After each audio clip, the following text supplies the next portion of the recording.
Good morning बच्चों। आज फिर शुरू करते हैं केमिस्ट्री की क्लास। मैंने कल लास्ट क्लास में आपको बॉन्ड ऑर्डर के बारे में पढ़ाया था कि आपके पास कोई डाई एटॉमिक मॉलिक्यूल है और आप कैसे करके उस मॉलिक्यूल का बॉन्ड ऑर्डर निकालेंगे। बॉन्ड ऑर्डर जो आप निकाल रहे थे वो आपको सबको पता है कि मोस्टली जो आप उसको कैलकुलेट करते हैं वो मॉलिक्यूलर ऑर्बिटल थ्योरी से करते हैं, लेकिन क्योंकि ये एग्जाम बेसिस के हिसाब से मैं इसलिए आपको शॉर्टकट ट्रिक सिखा रहा था कि कैसे आप बिना एमओटी बनाए हुए किसी भी मॉलिक्यूल का बॉन्ड ऑर्डर कैलकुलेट करेंगे। तो आज कुछ और एग्जांपल लेते हैं, फिर बॉन्ड ऑर्डर के जो रिलेशन है बॉन्ड लेंथ से, बॉन्ड स्ट्रेंथ से, बॉन्ड एनर्जी से, वो डिस्कस करते हैं। ठीक, कल मैंने आप लोगों को एक बात बताई थी कि देखो बॉन्ड ऑर्डर क्या था कि किसी मॉलिक्यूल में दो एटम्स के बीच में जितने बॉन्ड बन रहे हैं वो उसका बॉन्ड ऑर्डर है ना। क्लियर? जैसे मैंने कल एग्जांपल सेट करा कि भाई हाइड्रोजन हाइड्रोजन के बीच में एक बॉन्ड बन रहा है तो इसका बॉन्ड ऑर्डर एक हो जाएगा। हाँ, ऑक्सीजन ऑक्सीजन के बीच में दो बॉन्ड बन रहे हैं तो इसका बॉन्ड ऑर्डर दो हो जाएगा। हाँ, और नाइट्रोजन नाइट्रोजन के बीच में अगर तीन बॉन्ड बन रहे हैं तो इसका बॉन्ड ऑर्डर तीन हो जाएगा। ठीक, तो किसी मॉलिक्यूल्स में दो एटम्स के बीच में जितने बॉन्ड बन रहे हैं वो उसका बॉन्ड ऑर्डर है मेनली। ठीक है ना। अब कुछ कुछ एग्जांपल मैंने कल भी करे थे, एक दो और कर लेता हूं और आज आयनिक वालों में भी डिस्कस कर लेते हैं कि कोई आयन्स अगर आपके पास दिया है तो उसमें कैसे आप लोगों ने बॉन्ड ऑर्डर कैलकुलेट करना है। हाँ, ठीक, कल मैंने आप लोगों को एक ट्रिक बता दिया है कि देखिए बॉन्ड ऑर्डर जेड आपने देखना है। किसका देखना है? जेड मॉलिक्यूल का। भाई जेड अगर किसी का 14 आ जाए तो उसका बॉन्ड ऑर्डर 3 हो जाएगा। ये कल बता दिया है मैंने, आप पुरानी क्लास देखिए। अब चाहे आप जेड को बढ़ा रहे हैं चाहे घटा रहे हैं, ठीक, आपको कुछ नहीं करना है। जैसे यहाँ आप बढ़े तो 15 हो जाएगा, आप घटेंगे तो यहाँ 13 हो जाएगा, है ना। तो उस कंडीशन में आप दोनों साइड 0.5 कम करते जाए। 0.5 0.5 आप जैसे ही कम करते जाएंगे तो उसका बॉन्ड ऑर्डर एक्यूरेट। जैसे देखो 14 वाले का 3 था तो 15 वाले का 0.5 कम करोगे तो कितना हो जाएगा? 15 वाले का 2.5। क्लियर? उसी से 13 वाले का भी 2.5 हो जाएगा। और आगे जाओ, मैं आपको बोलूंगा कि 16 वाले का निकालो तो 0.5 और कर करो तो 2 हो जाएगा। उसी तरह से यहाँ जाओगे तो 12 आएगा तो 12 वाले का फिर 2 आ जाएगा। तो दोनों साइड आप जैसा जाना शुरू करेंगे, क्लियर, उसी तरह से ये कम होता जाएगा। ठीक, एक चीज तो आपने बिल्कुल ध्यान रखनी है। अब कुछ मॉलिक्यूल ले लेते हैं, उनके एग्जाम्पल सेट करते हैं कि कैसे बॉन्ड ऑर्डर निकालना है। जैसे एक एग्जाम्पल लिख लेता हूं मैं, B2 C2 N2 और O2। एक तो ये है, दूसरा आपके पास F2 O2 C2 और Li2। या एक एग्जांपल हम और डिस्कस कर लेते हैं, C2 N2 F2 और H2। एग्जांपल लिख लीजिए आप लोग फटाफट। इनका सपोज हमको बॉन्ड ऑर्डर निकालना है। ठीक है, तो देखो पहले वाले का देखिए, B2 यानी B plus B, clear, C2 N2 और O2, C plus C N plus N और O प्लस O। ठीक,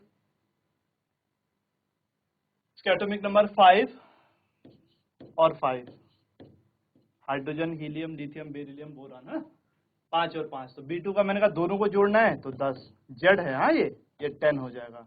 इसका 6 और 6 तो 12, कार्बन का एटॉमिक नंबर 6 होता है तो 6 और 6 12 हो जाएगा। हाँ, नाइट्रोजन का 7 और 7 यानी 14 और ऑक्सीजन का 8 और 8 16। बस ये लॉजिक है। ऊपर तो मैंने आपको ट्रिक सिखा ही दिया है कि कैसे निकालना है किसी का। भाई 15 वाले का होगा, सॉरी 14 वाले का होगा 3। अब चाहे आप लेफ्ट चल रहे हैं चाहे आप राइट चल रहे हैं, 0.5 कम कर दीजिए, बस आपको कुछ नहीं करना है, उसका बॉन्ड ऑर्डर निकल गया है। ठीक है, 14 वाले का 3 16 वाले का 2, 12 वाले का भी 2, 10 वाले का मेरे ख्याल से 1 आ रहा है। ठीक, अब सबसे ज्यादा किसका निकला? N2 का। तो देखो इंक्रीजिंग ऑर्डर आता है ना सबको लिखने के लिए। ठीक, जब ऐसे आप ये लेस देन और ग्रेटर देन का साइन बनाते हैं तो जिधर मुंह होता है वो बड़ा होता है भाई। हाँ, इस तरह से समझने का तरीका। तो यानी N2 सबसे बड़ा है। उसके बाद कौन आएगा? 2 वाले। तो 2 में तो 2 आ गए, तो उनके लिए क्या करना है? ऑक्सीजन और कार्बन बराबर आ गया ना, तो O2, और आपने इस तरह से चिन्ह ये लगाना है, ये मतलब इक्वल टू के इंडिकेट करता है C2, और फिर इससे कम किसका आ जाएगा? आपका B2 का। ये ऑर्डर हो गया है, इंक्रीजिंग ऑर्डर, बढ़ता हुआ क्रम ऑफ बॉन्ड ऑर्डर। ठीक, ये 2 प्रैक्टिस करिए, ये दोनों आपके लिए घर के लिए हो जाएंगे, नीचे के 2 क्वेश्चन। ठीक, उतार लीजिए इन दोनों को, ऐसा डिस्कस करना है ये। तो इस लॉजिक से लगाइए, फिर इसमें क्वेश्चन गलत होने की कोई वो ही नहीं है। मतलब आप किसी भी एग्जाम को कर रहे हैं तो 2 से 3 मिनट के अंदर आप आसानी से इनको कर देंगे। ये तो आपके पास बॉन्ड ऑर्डर है। कुछ आयंस में देखिए। अच्छा, आयंस में कैसे करना है? मॉलिक्यूल और आयंस का एक साथ देख लेते हैं ना। याद रखिए, आयंस उसको तब यूज करेंगे आप जब उस पर कोई एक चार्ज हो। क्लियर? कोई भी एटम है या कोई भी मॉलिक्यूल है, suppose A is a atom, अगर आप इससे एक इलेक्ट्रॉन निकाल दे रहे हैं, क्लियर, किसी भी एटम के आउटर मोस्ट शेल से एक इलेक्ट्रॉन निकालने पर उस पर पॉजिटिव चार्ज जनरेट हो जाता है। प्लस इलेक्ट्रॉन लिख दिया मैंने, देखो ये मतलब ये बाहर निकल गया। ठीक, जैसे Na था सोडियम, इसका एटॉमिक नंबर 11, तो 2, 8 एंड 1। क्लियर? हमेशा ध्यान रखिए कि इलेक्ट्रॉन सबसे आउटर मोस्ट वाली सेल से निकाला जाता है। जब ये निकलेगा आपको और निकालने, तब आप इनर सेल में जाएंगे, मैंने अंदर वाली कक्षाओं में। हाँ, पहले कोशिश करना है कि सबसे बाहर वाले से निकालना है। अब जैसे सोडियम 11 है, ठीक है, आपने इसके आउटर मोस्ट से एक इलेक्ट्रॉन निकाल दिया, ये वाला इलेक्ट्रॉन, देखो ये इलेक्ट्रॉन हमने निकाल दिया है। क्लियर? तो जो Na बनेगा उस पर एक पॉजिटिव चार्ज आ जाएगा। क्लियर? और इसके आउटर मोस्ट में जो इलेक्ट्रॉन बचेंगे वो 2 और 8 हो जाएंगे, Na पॉजिटिव हो जाएगा। And this is called cation, धनायन, सोडियम आयन। क्लियर? इसका नाम, किसी परमाणु की बाध्यम कक्षा से एक इलेक्ट्रॉन निकालने पर उस परमाणु पर धनावेश आ जाता है और उसको कहा जाता है धनायन, कैटायन। क्लियर है ना? मेनली क्या होता है, ज्यादातर जो आयन होते हैं उनके लास्ट में IUM वर्ड यूज करा जाता है। EM, sodium, potassium, clear, lithium, sodium, potassium, rubidium, caesium, francium, magnesium. देखो एस ब्लॉक के जितने एलिमेंट है ना, उनके नाम के लास्ट में ईएम वर्ड यूज हो रहा है। इसका मतलब ये सब मेटल के टर्म में होंगे और सब आयन वाला ज्यादातर क्या करेंगे, आउटर मोस्ट से इलेक्ट्रॉन रिलीज करेगा। ठीक, दूसरा, जैसे आप लोगों ने फ्लोरीन ले लिया, हाँ, फ्लोरीन का एटॉमिक नंबर 9, तो दिस इज 2 और 7। अब इसके आउटर मोस्ट में कितने आए? 7। देखो फ्लोरीन को पता है सारे जो आयंस बन रहे हैं वो ऑक्टेट रूल से ही बन रहे हैं भाई। हाँ, ऑक्टेट रूल मैंने आपको बताया था कि कोई भी एटम चाहता है कि उसके आउटर मोस्ट में 8 इलेक्ट्रॉन हो जाए। क्लियर? चाहे वो एटम है चाहे वो आयन है, और वो ये चाहेगा कि मेरे सबसे बाहर वाली सेल में 8 हो जाए, मैं इनर्ट गैस की तरह हो जाऊं और स्टेबल हो जाऊं। ठीक, तो इसीलिए तो सोडियम ने अपने आउटर मोस्ट से एक रिलीज कर दिया, क्योंकि सोडियम को पता था 7 तो मुझे कोई देगा नहीं, बहुत ज्यादा संख्या हो रही ना, इसलिए वो एक को ही छोड़ देता है। तब देखो उसका नया इलेक्ट्रॉनिक कॉन्फ़िगरेशन क्या बना, 2 और 8। तो उस कंडीशन में वो ज्यादा स्टेबल हो जाएगा। सिमिलर कंडीशन में देखो फ्लोरीन को पता है कि मेरे आउटर मोस्ट में 7 है, तो मुझे कोई अगर एक इलेक्ट्रॉन दे देगा तो मेरे आउटर मोस्ट में 8 हो जाएंगे। तो ये ना किसी से एक इलेक्ट्रॉन गेन कर लेगा। जैसे ये एक इलेक्ट्रॉन गेन करेगा तो ये फ्लोरीन, ये हो जाएगा 2 और 8, लेकिन इस पर निगेटिव चार्ज आ जाएगा फ्लोरीन पर, और इसको आप बोलेंगे एनायन, ऋणायन। और इसके नाम के लास्ट में आइड लिखा होता है। क्लोराइड, ठीक, क्लोराइड, ब्रोमाइड, आयोडाइड, देखो इनके सबके नाम के लास्ट में आइड आ रहा है। आइड मतलब निगेटिव। तो ये बिल्कुल दिमाग में सेट करिए कि किसी भी एटम के आउटरमोस्ट से अगर इलेक्ट्रॉन रिलीज हो रहा है तो वो पॉजिटिव बनेगा, और किसी के आउटरमोस्ट में इलेक्ट्रॉन ऐड हो रहा है, जुड़ेगा हमेशा आउटरमोस्ट वाले में ही। हाँ, ये मतलब जैसे आपने Na का लिखा तो पॉजिटिव 1, 2 और 3 सेल बनाएंगे। इसमें 2 इलेक्ट्रॉन है, इसमें 8 इलेक्ट्रॉन है, इसमें 1 इलेक्ट्रॉन है, तो यही बाहर निकलेगा। उसी तरह से फ्लोरीन पॉजिटिव 1 सेल और 2 सेल, इसमें 2 इलेक्ट्रॉन है, इसमें 7 इलेक्ट्रॉन है, तो जो एक ऐड होगा ना वो इस 7 वाले में ही होगा। ऐसा नहीं कि आप अंदर डाल देंगे उसे, नहीं, सबसे आउटर मोस्ट वाली सेल में आपने उस इलेक्ट्रॉन को ऐड कराना है। एक बात तो ये ध्यान रखिए, क्लियर। तो इस तरह से आप किसी भी एटम से किसी आयन का फॉर्मेशन कर सकते हैं, ठीक। लेकिन आयन उसके लिए तभी बोलेंगे जब उस पर या तो पॉजिटिव चार्ज होगा या उसके पास निगेटिव चार्ज होगा, है ना। तो यहाँ पर देख लेते हैं कुछ मॉलिक्यूल्स का। आयन टर्म आपको समझ में आया। अब देखिए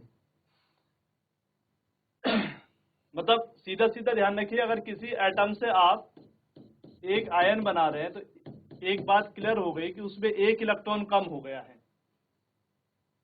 ठीक। एक पॉजिटिव मतलब एक इलेक्ट्रॉन। सपोज आपने फिर एक और निकाल दिया है तो फिर वो A++ बन जाएगा, यानी एक इलेक्ट्रॉन और निकाल दिया तो इसके पास 2 इलेक्ट्रॉन कम हो गए हैं। सपोज आपने फिर उसके पास से एक और इलेक्ट्रॉन निकाल दिया तो A3+ हो जाएगा, इसका मतलब इसके पास 3 इलेक्ट्रॉन कम हो गए हैं। अब देखो atomic number equal to P equal to E, बहुत छोटा सा कॉन्सेप्ट है, 9 से पढ़ रहे हम लोग कि किसी भी एटम का एटॉमिक नंबर क्या होता है, नंबर ऑफ प्रोटॉन या नंबर ऑफ इलेक्ट्रॉन। तो जैसे जैसे आप उसमें इलेक्ट्रॉन कम करते जाएंगे आपने उसकी जेड की वैल्यू भी कम करते जाना है। ये जेड भी कम होता जाएगा आपका, क्योंकि आप ई को घटा रहे हैं। प्रोटॉन में तो कोई चेंज नहीं आएगा, लेकिन जब हम उसका बॉन्ड ऑर्डर निकालेंगे तो वहां हमें जेड चाहिए, तो जेड को समझने के लिए इसका मतलब आप उसमें उतने इलेक्ट्रॉन कम कर देंगे। बात समझ में आया। जैसे मैंने लिखा सी, एक एग्जाम्पल पूरा लिख देता हूं। मैंने एक एग्जाम्पल लिखा CO और एक एग्जाम्पल लिखा मैंने CO पॉजिटिव, ठीक। दोनों एग्जाम्पलों में देखिए इस CO को आप कैसे डिफाइन करेंगे, C+O, और इसको कैसे डिफाइन करेंगे, C+O पॉजिटिव, ऐसा हो जाएगा ये, क्लियर। तो यहाँ तो C सिंपल 6 रहेगा, ये 8 रहेगा, यहाँ C ये 6 ही रहेगा, लेकिन ये 8 की जगह 7 हो जाएगा क्योंकि एक कम कर दिया आपने। तो ये तो 8 और 6 14 ही होगा, लेकिन ये कितना हो जाएगा 13। तो पॉजिटिव चार्ज का मतलब ये हो जाएगा कि आपने उससे एक इलेक्ट्रॉन कम कर देना है, ठीक। तब जाके आप उसका बॉन्ड ऑर्डर निकालेंगे, नहीं तो वो गलत हो जाएगा।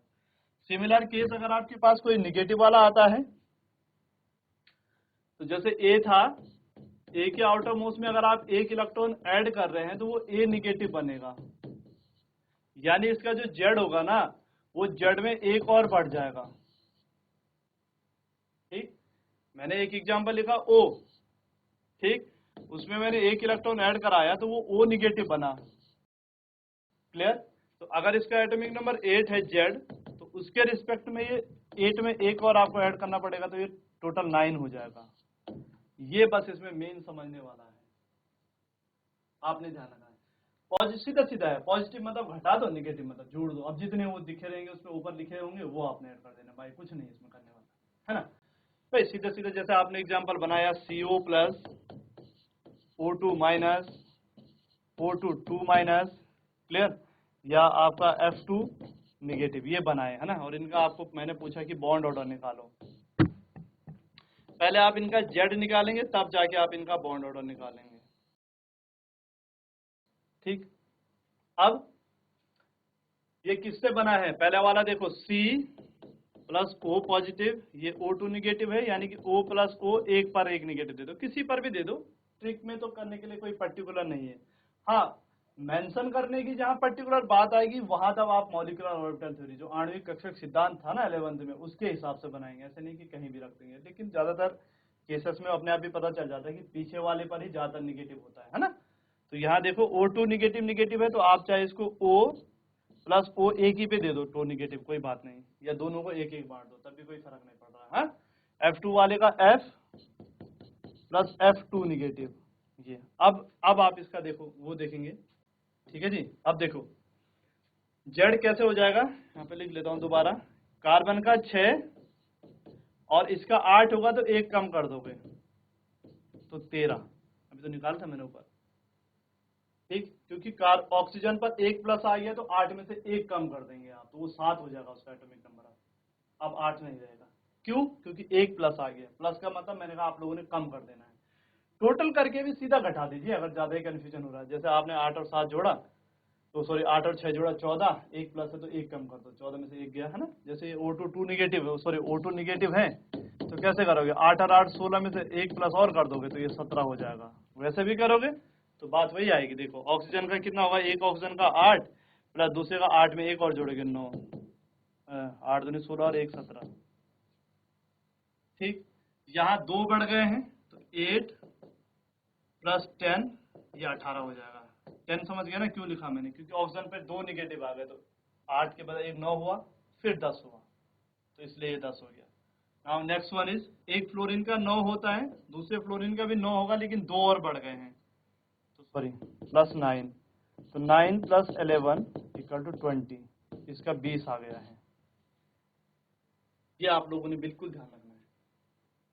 अगर आप इसको डिफाइन नहीं कर पाएंगे तो फिर सारा क्वेश्चन गलत हो जाएगा। तो चार्ज वाले केसेस में आप लोगों ने क्या करना है कि उस मॉलिक्यूल पे, अब तो आयन बोलेंगे उसके लिए, उस आयन पर जितना चार्ज रहेगा उसके हिसाब से उसके एटॉमिक नंबर में भी चेंज करिए भाई जरूर, ठीक। एटॉमिक नंबर में आप चेंज नहीं करेंगे तो फिर वो पूरा गलत हो जाएगा। अब प्लस घटा दो, माइनस जोड़ दो, सीधा सीधा भी कर सकते हैं आप लोग, ऐसा इतना ज्यादा वो नहीं है। NO प्लस पूछा उसने, तो भाई नाइट्रोजन का 7, ऑक्सीजन का 8, 8 और 7 15, 1 माइनस कर दो तो 14। तो ये छोटे बच्चों वाले हैं कैलकुलेशन, साइंस वाले हो तो इतना तो कर ही दोगे।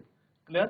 प्लस को घटाओ, माइनस को जोड़ो, बात खत्म करो, उसका बॉन्ड ऑर्डर निकालिए, बात खत्म कीजिए, ठीक। एक एग्जांपल जो मैंने लिखा है इसी का मैं बॉन्ड ऑर्डर सेट कर लेता हूँ, CO प्लस O2 मैंने, ठीक है। उसने पूछा कि भाई इंक्रीजिंग ऑर्डर में लगाओ, क्या थे वो, CO plus O2 minus, O2 2 minus और F2 2 माइनस। वो कह रहा है कि इसको बॉन्ड ऑर्डर में, ये क्वेश्चन है तुम्हारे पास, बॉन्ड ऑर्डर के इंक्रीजिंग ऑर्डर में निकालो।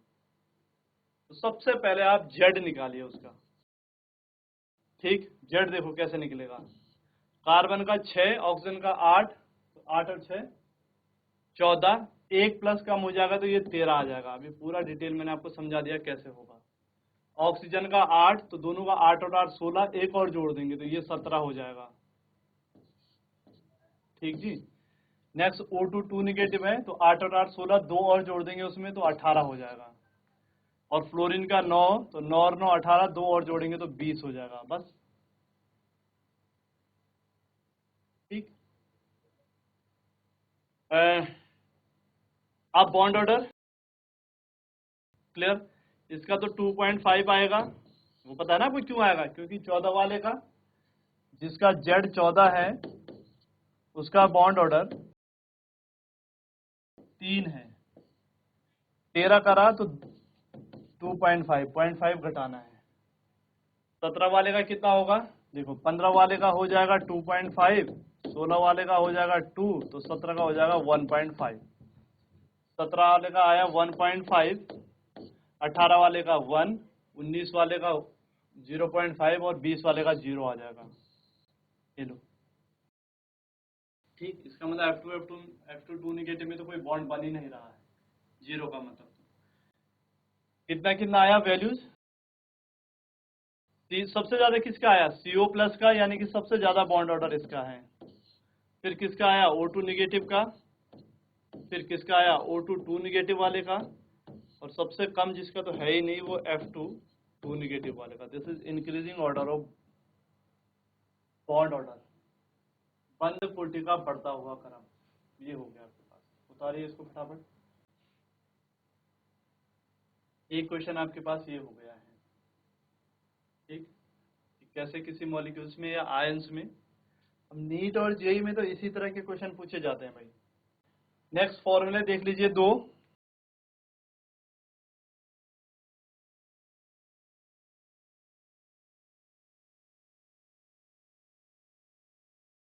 देखो आपने याद करना है,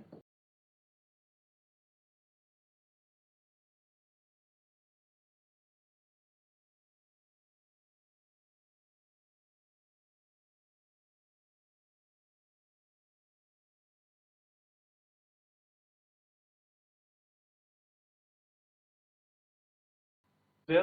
और दूसरा फॉर्मूला है,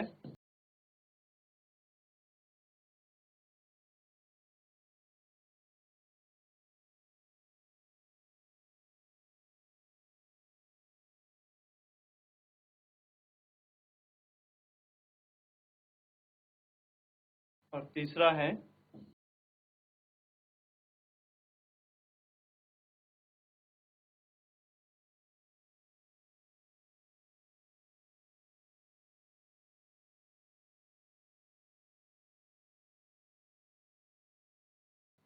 जो बॉन्ड ऑर्डर है वो बंद शक्ति के डायरेक्टली प्रोपोर्शनल टू होगा। डायरेक्टली प्रोपोर्शनल टू समानुपाती, ये तो सारे बच्चे जानते होंगे। डायरेक्टली प्रोपोर्शनल टू का मतलब भाई ये होता है कि ये बढ़ेगा तो ये बढ़ेगा। मतलब सपोज इसकी वैल्यू 5 है और इसकी वैल्यू भी 5 है, अगर ये गलती से 10 हो गया तो इसको भी तुरंत 10 होना पड़ेगा। समानुपाती शब्द का मतलब ये होता है कि एक चीज बढ़ेगी तो दूसरे भी बढ़ जाएगी। हाँ, दूसरा है इनवर्सली प्रोपोर्शनल टू, माने व्युत्क्रमानुपाती। जो बॉन्ड ऑर्डर है वो बंद लंबाई की, ये बंद शक्ति है भाई। हाँ,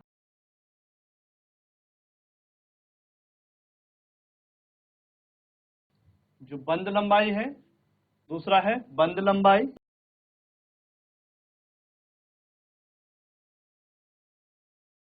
वो व्युत्क्रमानुपाती है, माने उल्टा। अगर ये वैल्यू बढ़ेगी तो ये घट जाएगी, ठीक उल्टा होगा। मतलब जिस मॉलिक्यूल का बॉन्ड ऑर्डर जितना ज्यादा आएगा ना, उसकी बंद लंबाई उतनी कम होगी। ठीक, मतलब जैसे मैंने आपको लिखा कि भाई H2 वाले का बॉन्ड ऑर्डर आपके पास 1 आया, ठीक, O2 वाले का बॉन्ड ऑर्डर आपके पास 2 आया, और N2 वाले का बॉन्ड ऑर्डर आपके पास 3 आया। ठीक, ये तो हमने फॉर्मूले से निकाले हैं। तो अगर मैं पूछूंगा कि बॉन्ड स्ट्रेंथ बताओ, किसकी बंद शक्ति सबसे ज्यादा होगा, मतलब सबसे ज्यादा मजबूत कौन सा बॉन्ड होगा, तो 3 वाला होगा, क्योंकि उसका बॉन्ड ऑर्डर सबसे ज्यादा है। ये तो सीधा सीधा ही हो जाएगा। फिर किसका होगा, O2 का, क्योंकि उसका 2 आया है। और सबसे कम मजबूत कौन सा बॉन्ड होगा, हाइड्रोजन हाइड्रोजन बॉन्ड। ठीक, ये एक दूसरे के उसमें चलेंगे रिस्पेक्ट में, मतलब एक बढ़ेगा तो दूसरा बढ़ेगा, समानुपाती। अच्छा, वही क्वेश्चन अगर वो आपको बंद लंबाई में पूछता है कि बताओ भाई सबसे ज्यादा बंद लंबाई किसकी होगी, तो तब आपने बॉन्ड ऑर्डर का उल्टा कर देना है। क्यों, हाइड्रोजन वाले का बॉन्ड ऑर्डर 1 आया तो यानी इसकी लंबाई सबसे ज्यादा होगा, उल्टा होगा ना, ये चीज घटेगी तो ये चीज बढ़ जाएगी। व्युत्क्रमानुपाती का यही तो मतलब होता है। तो बॉन्ड ऑर्डर देखो, जिसका बॉन्ड ऑर्डर सबसे ज्यादा, उसकी बंद लंबाई सबसे कम। तो N2 वाले का जो बॉन्ड लेंथ होगी वो सबसे कम होगी, उसके बाद O2 की, और सबसे ज्यादा जो किसकी होगी वो H2 की होगी। इनवर्सली प्रोपोर्शनल टू का मतलब होता है उल्टा, एक चीज बढ़ रही है तो दूसरी घटेगी, या दूसरी घट रही है तो उसका ठीक अपोजिट वाला बढ़ेगा। और बॉन्ड एनर्जी तो बॉन्ड स्ट्रेंथ ही हुई। किसी बॉन्ड को तोड़ने में आप कितनी एनर्जी खर्च करें, जब वो जितना ज्यादा मजबूत होगा तो ऑटोमेटिकली वो उतना ज्यादा हो जाएगा। ठीक, तो ये दोनों तो एक ही बात है, बॉन्ड स्ट्रेंथ के बगल में आप बॉन्ड एनर्जी लिख सकते थे। एक तो आपको ये 3 फॉर्मूले ध्यान रखने हैं। ठीक है, जैसे उसने क्वेश्चन पूछ दिया भाई CO, NO, O2 और F2 में बताओ, उसने कहा कि भाई बॉन्ड लेंथ बताओ किसकी सबसे ज्यादा है। क्वेश्चन ऐसे पूछे जाते हैं ना, तो आप कैसे बताएंगे बॉन्ड लेंथ, या तो आप इतना के कर नहीं पाओगे ना। आपको करने का इसका शॉर्टकट तरीका क्या, आप बॉन्ड ऑर्डर निकालो। क्या निकालो इनका, बॉन्ड ऑर्डर। अब कैसे निकालोगे बॉन्ड ऑर्डर, तो शॉर्टकट ट्रिक से निकालोगे। भाई 8 और 6 14, क्लियर। 8 और 7 कितना हो जाएगा, सॉरी हाँ 8 और 7 15, ठीक, 16 और 18। अब लॉजिक है आपके पास। 14 वाले का कितना आएगा, 3। 15 वाले का कितना आ जाएगा, 2.5। 16 वाले का कितना आ जाएगा आपके पास, 2। और 18 वाले का कितना आ जाएगा, 1, है ना। तो 3 वाले का सबसे ज्यादा आ रहा है, यानी कि इसकी लंबाई सबसे कम होगी। फिर 2.5 वाले की, फिर O2 की, और सबसे ज्यादा जो लंबाई निकल के आएगी ना वो F2 की आएगी। तो ये तीनों फॉर्मूले लिख लीजिए। बॉन्ड ऑर्डर में ज्यादातर बस यही पूछा जाता है, जो एग्जाम बेसिस के हिसाब से इंपॉर्टेंट है तो बॉन्ड ऑर्डर का शॉर्टकट ट्रिक कैसे है वो मैंने तुम्हें कल बता दिया है, और इसके बेसिस से जो फॉर्मूले हैं इसको कैसे अप्लाई करना है। फॉर्मूला तो बहुत सिंपल सा है, तो ये आप लोगों ने ध्यान रखना है। तो आज की क्लास के लिए इतना बहुत है, बाकी नेक्स्ट जो क्लास होगी परसों उसमें डिस्कस करेंगे। थैंक यू बच्चों, बाय।